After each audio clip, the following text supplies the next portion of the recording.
पीले दांत वाली बहू। रंजना कभी ब्रश नहीं करती थी। उसे कितनी बार उसके माँ बाप ने डांटा, लेकिन उसका कोई असर उस पर होता ही नहीं था, जिस कारण से उसके दांत पीले पीले हो जाते हैं। शादी के बाद। अरे बहू, वैसे तो तुझ में कोई कमी नहीं है, पर तेरे दांत इतने पीले कैसे हैं बेटा? कैसे मतलब? कोई सर्जरी थोड़ी ना कराइए। वो तो क्या नाम, मैं ब्रश नहीं करती थी तो पीले हो गए। अब क्या करूं? आप कहें तो लाल करवा लूं या फिर काले? यार ये क्या है, क्यों माँ से लड़ रही हो? लड़ रही हूँ? अरे मैं लड़ रही हूँ या ये बोल रही है कि दांत पीले हैं, पीले। अरे तपस्या थोड़ी ना की है इन्हें पीले करने के लिए। बकायदा ब्रश नहीं किया है 20 साल तक, तब जाकर। छी, कैसी बात कर रही हो? ये उस वक्त तो पीले नहीं थे जब हम लोग तुम्हें देखने आए थे। अरे तब साफ करवा लिया होगा डेंटिस्ट के पास जाकर। अब देखो कैसे पीले पीले लग रहे हैं। रंजना सास की तरफ गुस्से से देखती है। फिर शुरू हो गई पीले पीले पीले। अरे पीले तो तब भी थे जब मेरे हाथ का रसगुल्ला उड़ा उड़ा कर खा रही थी और बोल रही थी, लड़की नहीं गुणों का खजाना दे रहे भाई साहब आप।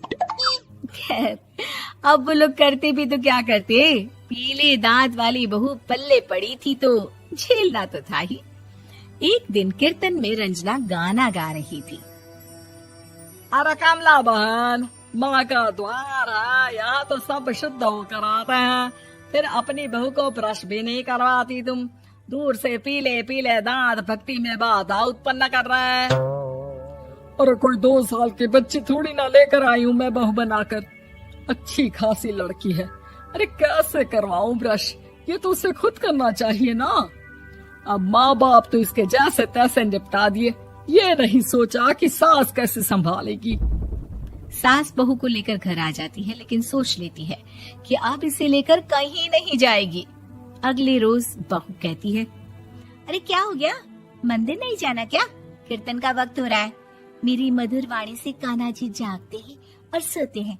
आप तो जानती है ना उनकी भक्ति में कितना मन लगता है मेरा। वो क्या है ना, तबीयत ठीक नहीं लग रही है मेरी, आराम करूंगी मैं।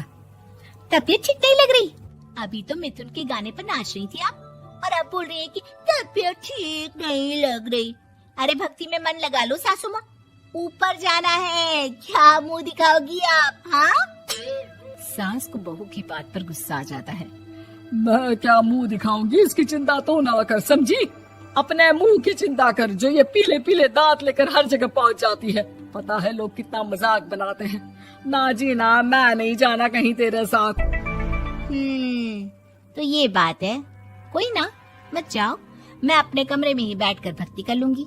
ऊपर वाला दांत थोड़ी ना देखता है, मन देखता है, भावना देखता है। और अरे बस बस, तू सब कुछ दिखा, बस ये सफेद चमकदार दांत ना दिखाना किसी को, है? जा यहाँ से। बहू को सास की बात का कोई फर्क नहीं पड़ता, वो तो जैसी थी वैसी ही रह जाती है। सुबह नहाकर किचन में खाना बनाना, फिर खाना खाना, कीर्तन भजन करना और सो जाना। एक दिन, माँ जी मैं सहेली के घर जा रही हूँ, शाम को लेट आऊंगी। हाँ हाँ तो जाना, मैंने कौन सा तेरी आरती करनी है घर पर बैठकर। रंजना सहेली के घर जाती है, जहाँ वो पार्टी में जाने की तैयारी कर रही होती है। अरे शिखा, कहाँ जाने की तैयारी कर रही है? मैं गलत वक्त पर आ गई क्या? अरे नहीं यार, उल्टा सही वक्त पर आई है। मैंने ये साड़ी और ज्वेलरी निकाली है यार, शाम को इनके ऑफिस की एक पार्टी में जाना है। बताना कैसा लग रहा है ये सब? नहीं यार, इस ड्रेस के साथ तो वो वाली ज्वेलरी अच्छी लगेगी। हाँ हाँ सही बोल रही है, मैंने ध्यान ही नहीं दिया। वैसे तो हमेशा से मस्त फैशन सेंस रखती है। तो बड़ा जाती होगी ना पति के साथ पार्टी में। रंजना कुछ नहीं बोलती, बस सोचती है कि यार काश ये बात सही हो जाती, पर मैं क्यों नहीं जाती पार्टी में? क्या इन लोगों की कोई पार्टी होती नहीं होगी? रंजना घर आती है और रात में पति से सवाल करती है, एक बात बताइए, आप मुझे किसी पार्टी में क्यों नहीं ले जाते? क्या आपकी यहाँ ऑफिस में पार्टी नहीं होती? पति बेचारा क्या कहता कि दांत पीले हैं तुम्हारे इसलिए। अरे कोई पार्टी होती नहीं हम लोगों के ऑफिस में, तो कहाँ से लेकर जाऊं? और मार्केट, मॉल, कहीं वीकेंड घूमना, कहीं तो। अरे यार सारे हफ्ते में एक छुट्टी मिलती है, तो सोचता हूँ कि आराम ही कर लूं। क्यों? रंजना मन मार के रह जाती है। पहले कभी सास के साथ मंदिर जाया करती थी, लेकिन वो भी सास ने ले जाना बंद कर दिया। घर बैठी बैठी रंजना बोर हो जाती है। तभी उसे आइडिया आता है और वो मायके जाने का सोचती है। सासू माँ, 2 दिनों के लिए मम्मी के घर जा रही हूँ। अच्छा ठीक है, आराम से जा।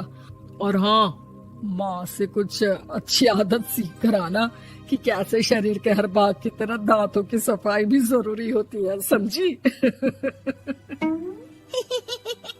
शुरू हो गई ना आप। वो लोग आपकी तरह नहीं है कि छोटी छोटी बात का बतंगड़ बना दे। उन लोगों के लिए मैं मायने रखती हूँ, ना कि मेरे पीले पीले दांत। रंजना माँ को बिना बताए उन लोगों को सरप्राइज देती है, लेकिन जैसे ही वो दरवाजे पर पहुंचती है, अंदर देखती है कि घर वाले कहीं जा रहे होते हैं। अब माँ, काश रंजना दीदी के दांतों वाली प्रॉब्लम नहीं होती, तो वो भी हम लोगों के साथ चलती ना बुआ जी की बेटी की शादी में। हाँ बेटा, लेकिन अब उसे कौन समझाए कि उसको उसके पीले दांत नहीं दिखते, लेकिन उसके आसपास के लोगों को कितना एम्बैरेसिंग फील कराते हैं। मुझे तो कितनी बार उसके स्कूल की टीचर ने शिकायत की कि उसके साथ कोई लड़की बैठना भी नहीं चाहती, और ना ही कॉलेज में कोई उससे बात करना चाहता था। लेकिन पता नहीं क्यों उसे ये बात समझ में ही नहीं आती। कोई कमी नहीं है उस लड़की में, बस यही कि दांत पीले हैं। वो तो भला हो जीजा जी और उनकी माँ का, जो दीदी को जैसी है वैसे ही रखा हुआ है।